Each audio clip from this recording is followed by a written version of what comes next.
अभी मैं IRD के गेट बुकिंग मतलब द्वार सभा के आयोजन में आया हुआ। अभी हमारे साथ में भारतीय प्रतिरक्षक मजदूर संघ के सचिव हेमंत कुमार जी हैं। इन्होंने इस आयोजन को किया था। आज आइए जानते हैं इनका क्या विचार है आयोजन का। प्रसाद जी, और आज आप लोग यहाँ पे आए द्वार सभा में, मैं आपका सबसे पहले स्वागत करता हूँ और धन्यवाद अदा करता हूँ। आपने अपना अमूल्य समय हमारी गेट मीटिंग के लिए निकाला। मैं हेमंत कुमार, भारतीय प्रतिरक्षा मजदूर संघ का ज्वाइंट सेक्रेटरी हूँ उत्तराखंड का, और IRD कर्मचारी संघ का महामंत्री हूँ।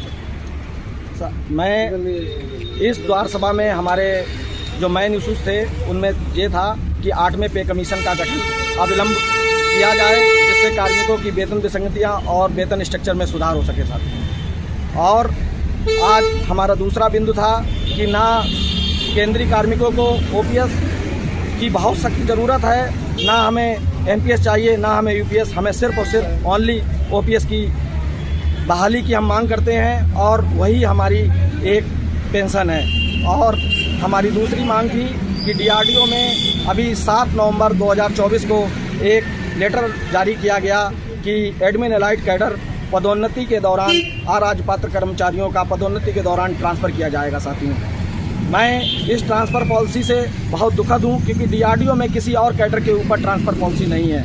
ये कर्मचारियों के साथ एक भेदभाव की नीति है, और हम इस संगठन और महामंत्री के दायित्व का निर्वहन कर रहे हैं। तो हम इस कर्मचारी विरोधी नीति का सख्त विरोध करते हैं कि ऐसी नीतियों का अनुपालन ना किया जाए, जिससे कर्मचारियों में भेदभाव की भावना उत्पन्न हो, कार्यों में विलंब हो। और DRDO में एक बहुत छोटा कैडर है, एडमिन एलाइड कैडर, जिसमें पदोन्नति के दौरान अगर ट्रांसफ़र की पॉलिसी आती है तो हमारी जो प्रशासन की कार्रवाइयाँ हैं वो विलंब होंगी, और लोगों का मनोबल टूटेगा, जिससे वो कार्य नहीं करेंगे और पदोन्नति भी नहीं लेने के लिए तत्पर रहेंगे। तो हम इस द्वार सभा के माध्यम से हमने मांग की कि एडमिन एलाइड कैडर के अराजपात्र कर्मचारियों की पॉलिसी में जो ट्रांसफ़र का जो नियम अभी लागू कर रहे हैं आप, इसका रद्द किया जाए अतिशीघ्र, वरना हम संगठन की ओर से विशाल आंदोलन की ओर जाएंगे। दूसरी हमारी डिमांड है DRDO चेयरमैन से कि अभी DRTC SRO पब्लिक हुआ, जिसमें तो पहली बात तो ये थी कि वर्षों तक DRTC कैडर रिव्यू पर काम चला, और जब DRTC कैडर रिव्यू होकर निकला तो उसमें हमारी अपेक्षाएं और आकांक्षाओं का कोई ख्याल नहीं रखा गया।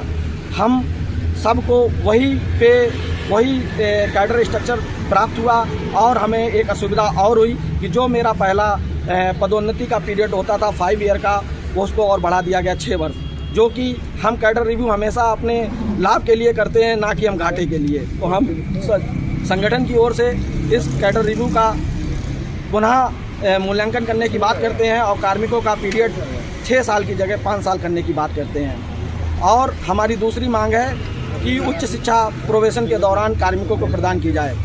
समस्त कार्यालयों में जो DRDO से अलग हैं, उनमें कोई भी कार्मिक अगर पढ़ने की इच्छा रखता है तो उसको शिक्षा की अनुमति दी जाती है, और उसे साथ साथ में भारत सरकार इंसेंटिव भी प्रदान करती है, और वह इंसेंटिव भी उसका लाभ लेता है। लेकिन DRDO में और IRD संस्थान में इस प्रकार की गतिविधि, कर्मचारी विरोधी नीति लागू है। यहाँ पे प्रोबेशन पीरियड में शिक्षा की अनुमति तक नहीं देते हैं, तो इंसेंटिव देने की बात तो दूर है। तो हम इस द्वार सभा से और हमारी जो पुरानी प्रमुखता से मांग रही है कि सभी कार्मिकों को पढ़ने की अनुमति दी जाए, जिससे समग्र विकास हो सके। व्यक्ति का भी, राष्ट्र का भी, संस्थान का भी, सबका शिक्षा से ही विकास निहित है। तो हम पुनः मांग करते हैं प्रोबेशन पीरियड में कार्मिकों को शिक्षा की अनुमति प्रदान की जाए साथ में। और हमारी दूसरी मांग थी कि जो अभी हमारे यहाँ JCM 4 का गठन होना बाकी है, पुनः रिकॉन्स्टिट्यूट होनी है JCM में, क्योंकि अभी हमने लेबर कमीशन ऑफिस से अपने पक्ष में एक फैसला मेरे पक्ष में आया।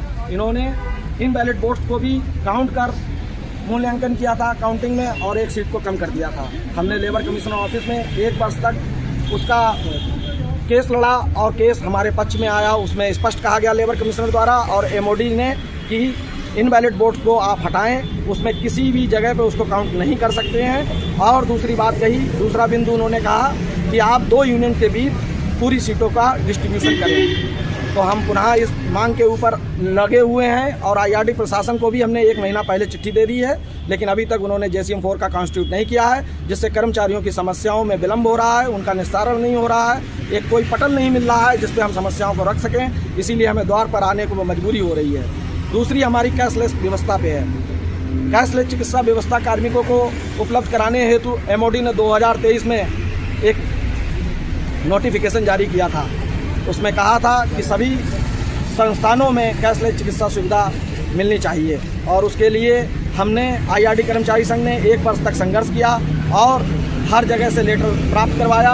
IRD मैनेजमेंट भी इस पर संज्ञान लिया, लेकिन कमेटी में हमारे IRD कर्मचारी संघ का कोई बंदा नहीं रखा गया, जिससे हमें उसके कार्यों का कोई ज्ञान नहीं हो पा रहा है और वह कार्य भी तेज़ी से नहीं कर रहे हैं, क्योंकि 1 महीना हो चुका है, अभी तक कैशलेस चिकित्सा सुविधा संस्थान के कार्मिकों को उपलब्ध नहीं हो पाई। तो हम पुनः मांग करते हैं कि जो बोर्ड गठित किया गया है वो अतिशीघ्र टाइम बाउंड इस कार्य को संपन्न कराए, जिससे कार्मिकों को स्वास्थ्य लाभ हो सके।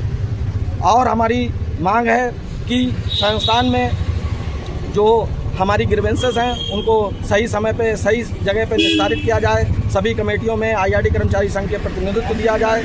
जैसे कैशलेस में नहीं दिया गया, जो कर्मचारी विरोधी है, तो इसको समाप्त करने का कष्ट करें। हम 8वें वेतन आयोग की मांग करते हैं केंद्र सरकार से, क्योंकि 8वें वेतन आयोग का गठन में इतनी देरी हो गई है तो लागू होने में और समय लगेगा। हम सरकार को बताना चाहते हैं कि 8वें वेतन आयोग का अतिशीघ्र अविलंब इसको गठित करें, जिससे कर्मचारियों के वेतन पे स्ट्रक्चर्स में सुधार हो सके और कार्मिकों को लाभ प्राप्त हो सके।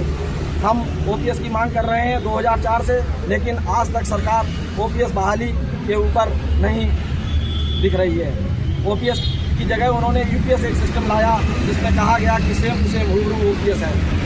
संघर्ष करते करते जब सरकार इतनी बदलाव किए हुए है, तो हम इस द्वार सभा के माध्यम से सरकार से मांग करते हैं कि OPS ही हमारी मांग है, उसको आप ध्यान रखिए। आप इधर उधर मन मत भटकाइए, लोगों का मतलब दिमाग को डाइवर्ट मत करिए कि UPS NPS फिर OPS पे आदमी कंट्रीब्यूट करे, या कंट्रीब्यूशन के ऊपर तो सरकार कभी कर्मचारियों के फ़ायदे में कभी रही ही नहीं है। और UPS भी एक कंट्रीब्यूटरी स्कीम है, तो हम इसका विरोध करते हैं और हम पुनः OPS की मांग करते हैं। बस यही हमारे मुद्दे थे।